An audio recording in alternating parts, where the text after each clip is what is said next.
I gotta be honest, I have no idea what just happened. I was live and it cut off. I don't know if the YouTube app is actually doing stuff that's weird. It's like the third or maybe fourth time it's happened this week. It's a little annoying, but if you're watching the replay, I was just live. Now I'm starting a new live, pretty much picking up where I left off. So then, if you actually want to watch a part one to that, I'd suggest watching the first video. The thumbnail is a McDonald's hat, a crypto guy in a McDonald's hat. But if you're joining us from the live that we just did, um, thanks for coming back. Okay. So then I was about to do, so I was talking about using other people's money. I talked about how to use other people's money to make yourself rich. Now I was about to give you the warnings before you actually did that, because very important. So we'll wait for some more people to join in, but I'll keep talking because I know that some of you guys are watching the replay. So before you take other people's money, there are some things that you should keep in mind. Don't take money and apply it to something that does not directly relate to money without using your time. So don't go and rent an office and buy furniture for an office that hasn't made money yet. For example, if you're a lawyer, lawyers like to go and rent an office without using using on credit. Don't do that. Work from home until you can afford it in cash. Now, what you can do as a lawyer, something that directly relates to making money as a lawyer, instead of renting an office, spend money on marketing, spend money on sales, spend money on leads. That directly relates to making money because that's a clear ROI. If I spend $500 on getting leads or on marketing, then I expect to get 1,500 or 2,000 or $5,000 back in leads or in sales. That makes sense. Do that. Don't go and rent an office or rent furniture for credit. Don't put that on a credit card. Don't get a loan to do that. That doesn't make sense. Get a loan for something that directly relates to making money. I'll give another example. If this is why home ownership doesn't necessarily make money, because if you get a mortgage for a house that you live in, then you need to go to work to be able to pay that mortgage. Now, if you get a mortgage to rent out the place or to start a business there, for example, getting a mortgage for a car wash, getting a mortgage for an apartment building, getting a loan to get an apartment complex, or to get a commercial plaza, for example, your time isn't involved in making that payment. And that's the difference. If you are actually trying to develop something that makes money while you sleep, that is the best use for other people's money. Don't take other people's money and then you need to use your time to make it back. Don't do that. That's a big mistake. Big mistake that I see. And a lot of people do this, and then that's why they get into problems. Another example is if you get a program and you need to borrow money. Let's say you spend $15,000 and you want to put these $15,000 on a credit card to get a program that is just going to teach you how to do something without guaranteeing you any result. Don't put that on a credit card. If you don't have some advantage in that business, then it would require you taking time to make that $15,000 back. That's a bad program.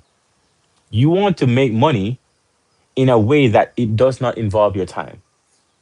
And if you can borrow money to make money in a way that doesn't involve your time, that makes sense.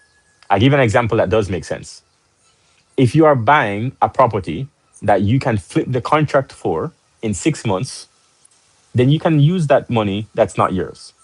So then if you're going to borrow the bank's money to buy a property at 100K, and then 6 months later, it costs you, let's say, 110K to keep that property for 6 months, and then you sell it back for 240 after putting in some repairs, then you've made $100,000 or more on that property.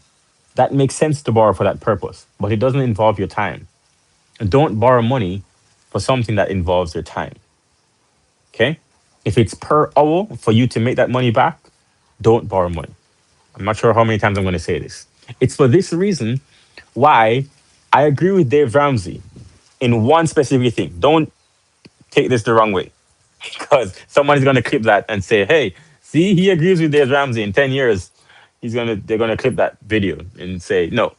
I don't think all debt is bad. I don't say that. Dave Ramsey said that all debt is bad. I disagree. Dave Ramsey doesn't understand that he made a mistake when he got into leverage. Yes, his data points is true, and here's where I do agree with him. Most people should avoid debt. Most people should not have any debt at all. Consumers should not have any debt. If you don't want to start a business or want to invest, you should not have debt. But most millionaires and 100% of billionaires have debt. So it cannot be debt that's the problem. It's how you use it. And most people are not educated on how to use debt effectively. For example, what billionaires like to do is that they have a buy, borrow, die strategy, which means that you can buy something, a piece of property, a real estate purchase, a business, a very expensive business, a very valuable business. You can buy investments, you can buy notes, you can buy gold, and then you can borrow against the value of that in the market without selling. Bitcoin, you also are allowed to do this with Bitcoin. So then, for example, let's say something is 100 grand, you borrow $70,000 out of that and you use that $70,000 to go and buy something else. The beautiful thing about that is that that $70,000 that you borrowed from something that you already own isn't taxed. So then you're owing this money and you have $100,000 in stocks or you have $100,000 in gold. You borrow 70K, you use that 70K to get something that's worth $600,000. Now your net worth increases by this much. You've paid no taxes because you haven't sold anything. You've gotten more assets. You're richer. And then all you need to do is service that debt until you die. Once you die, the debt goes away and your kids inherit the property. Pretty awesome. So then that's the buy, borrow, die strategy. You borrow until you die because you can offset paying off your loans until you die. And you can have a wonderful life doing this. Just imagine, why is it that all of the public companies in the world have some form of debt? Walmart has billions, not with an M, with a B, billions of dollars of debt. Why would Walmart, one of the biggest companies in the world, at one point, Sam Alton was the richest person in the world? Why would he have debt? Why would Walmart have debt? Because they use debt strategically. The point is not to have any debt. The point is to use debt in a way that makes sense. They have billions of dollars of debt, but obviously they make billions. So then, if you have a system that makes money, then you want to have debt that is serviced by that system that makes money. McDonald's has debt.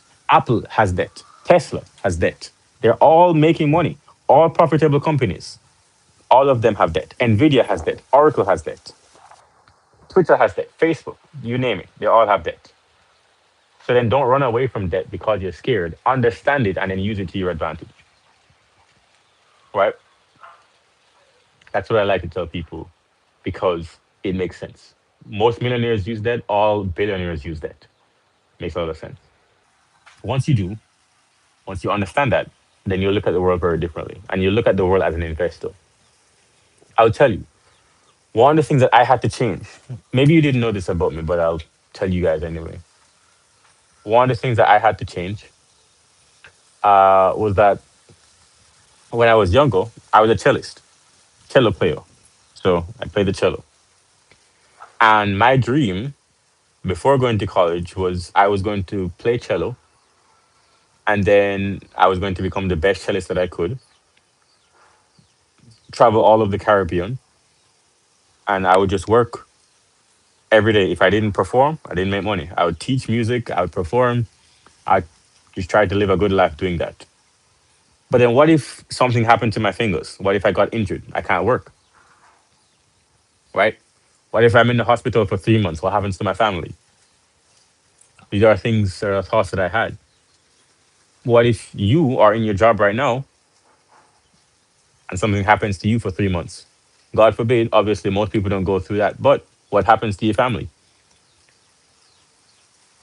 I thought about that when I was 17, 18 years old. And so then my transformation from someone who worked to eat to someone who made money while they're sleeping was because I read and educated myself and changed my brain a lot. because I didn't have people around me. Like I didn't have people in my family who were thinking like that. I didn't have people next to me at church or at school at the time who were thinking like that. So then how did I find these things? I went online, looked up books. I'll give you a couple books. Think and Grow Rich, Rich Dad Poor Dad, How to Win Friends and Influence People, The 4 Hour Work Week, very good book. The Entrepreneurial Myth. Then I got into a mentorship program. I got some more books. I discovered Napoleon Hill, Michael Gerber. I discovered so many of these people that were just transformational. I also discovered someone called John C. Maxwell. He was an authority on leadership. So I studied him because obviously, if I wanted to lead people, I needed to know how to lead. John C. Maxwell, very good. Obviously, all of these people, they have audiobooks for free on YouTube. An 8 hour audiobook, if you listen to it at 2x speed, you can finish in a week because one workout session is an hour. So then, if you listen to an audiobook instead of listening to music, then each hour, again, at 2x speed, an 8 hour audiobook takes you 4 hours, then that's only 4 sessions. Monday, Tuesday, Wednesday, Friday. Monday, Tuesday, Wednesday, Thursday. Right? Okay, you get the point. But an 8 hour audiobook only takes you 4 days to finish if you're working out. And then that's how I did it. So then I would listen to an audiobook. So then if it was an 8 hour audiobook, I'd finish in a week. If it was a 4 hour audiobook, I'd do two a week, etc. So then this is how I was listening to a book every single week. I was reading a book, I was listening to a book every single week. Instead of working out with music, I did an audiobook. While I'm walking, audiobook. I'm on the train, audiobook. And then I soaked up all of this knowledge, training my brain of how to think like an investor rather than an employee. Worked great. And now I think like a leader. I think like an investor. I think like an owner instead of thinking like an employee. There is no one around me that talks to me in terms of wages, of in terms of per hour. No one talks to me like that way. People around me talk about how much profit are we going to make? When do we break even? When do we cash flow? What's the return on investment? What's the cost of customer acquisition? Right? What's the profitability? And so we talk. And so it takes a while to actually do that education for yourself, which is why I think you should start anyway, because that's the language of financial freedom. Just like how math is the language of the universe, financial freedom has a language as well. And everybody who's after financial freedom, we talk the same. We know the same thing. We talk to the same people. For example, I went to Suriname and I was sitting on in the bar. I was talking to the owner. We talked about the same things. We talked about how to expand. We talked about making more profit. We talked about competition across the road. We talked about different strategies. We talked about crypto. The owner of a bar talking to me about crypto. Why? Because we all talk about the same things. We talked about real estate in the country. We talked about where real estate would be going. We talked about real estate opportunities. He talked about his property and how he built it, etc. But we're all talking about the same things, all the same things, every single time. So then I want to show you that if you talk about similar things, then you'll start to meet the same people and you'll get the same results. Not a secret, right? Cool. Separate from that, though, yeah, I've been I've been traveling for a long time. So let's switch topics. So just to something a little bit less heavy. I hope that you got game from that. That was free game. It gave you what was that? Maybe 25 minutes of free game. This is part two. Also gave you part one. Make sure that you like and subscribe, by the way. Or actually, I'd rather you subscribe. Just if you're not locked in with us, make sure that you subscribe. But that was free game. I give a lot away on my channel, so please make sure that you locked in with me. But let's switch topics to something that's a little less heavy because it's 10:40 in the morning and my head is starting to hurt me. Have some of this water.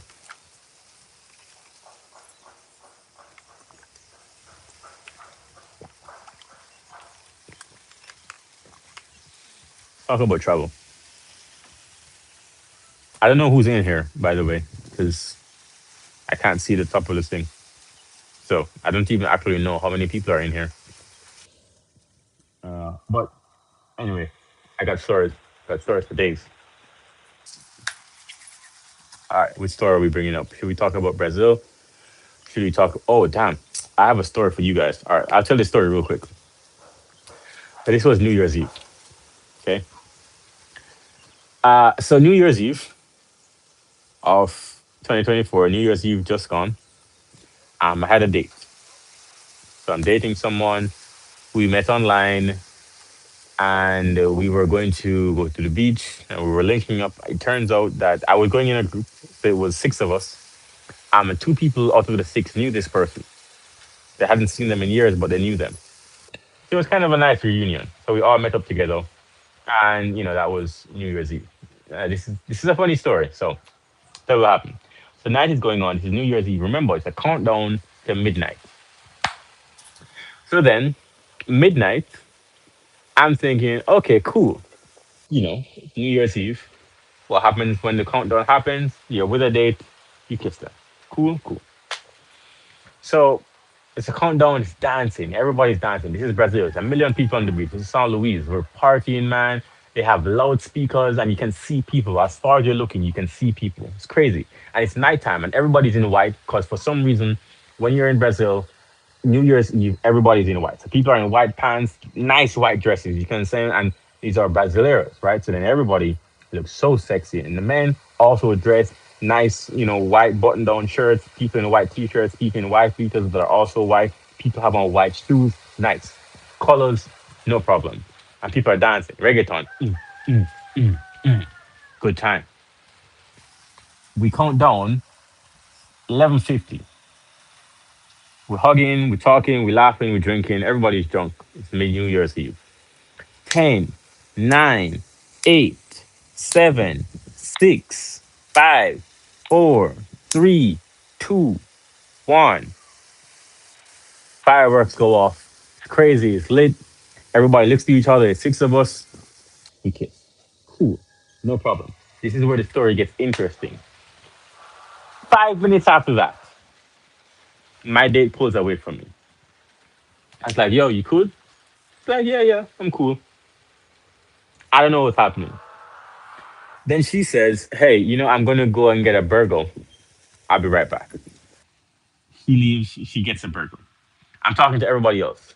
20 minutes go by. She's nowhere to be seen. Now I'm thinking, hold on. It doesn't take that long to get a burger. Or she went to the bathroom or something. So I'm thinking, damn, is she good? No, I realized that I was like holding her purse or something, and she took her purse. So this is in my mind. I'm thinking, there's no way. There's no way that I just got ditched on New Year's Eve. No, this is where it gets interesting. So we're calling her. I'm talking to my friends. I'm like, yo, have you seen her? Because I'm kind of worried. There's a million people here. She's a woman. There's men all around. Is she good? I just, even if did something happen to her. So then now we're calling, everybody's calling her. We go to the police, like we're searching for her because now it's a problem. And eventually she picks up the phone at like 1 o'clock in the morning, 1:30. And then everybody's on the phone. She's on loudspeaker because I'm like, yo, where are you? you know? She says she felt nauseous and she went home. And we lost it because here's what's happening. At this point, there are dogs, there's police searches going on. Everybody's here. Everybody has stopped dancing because our night is ruined. Everybody's looking for this girl because we're like, yo, is she like in trouble? Is she in danger? Is she not alive? We're all looking for her. This is again New Year's Eve, 1 o'clock in the morning. This is what's happening. This is how I start my year, looking for this girl because we're thinking that she's in danger. She answers the phone at 1:30. Says, "Yeah, she's home. Her head was hurting her. She felt nauseous. So she just went home. Sorry, she didn't tell us."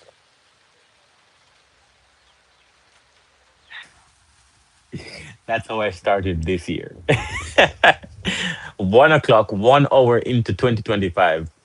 That's how I started the year. So, yeah, I thought that was a pretty funny story. Let me tell you, if you ever go out with people and you have to leave, text them, right? But then I will tell you, because there were a million people on the beach, the service was a little bit spotty because you can imagine a million people being serviced by one cell tower. Not that best. the service isn't that good. But man, we were scared. I would think that you text somebody or you call or you say, "Hey, let me just go back to them before I go home." He didn't do that. So that's how I started my year. Anyway, if you like that story, I do have other stories. I'll probably tell that story in a YouTube video and come back to it because that was a pretty funny one. But yeah, that was my 2025, the beginning of 2025. What adventures? Yeah. Don't do that. Don't do that. Make sure that you subscribe. I'm gone. I got other things to do today. I always appreciate you guys tuning in. Make sure that you are subscribed. Let's grow this channel. We have been growing so fast, and I appreciate you guys. All right, take care, guys.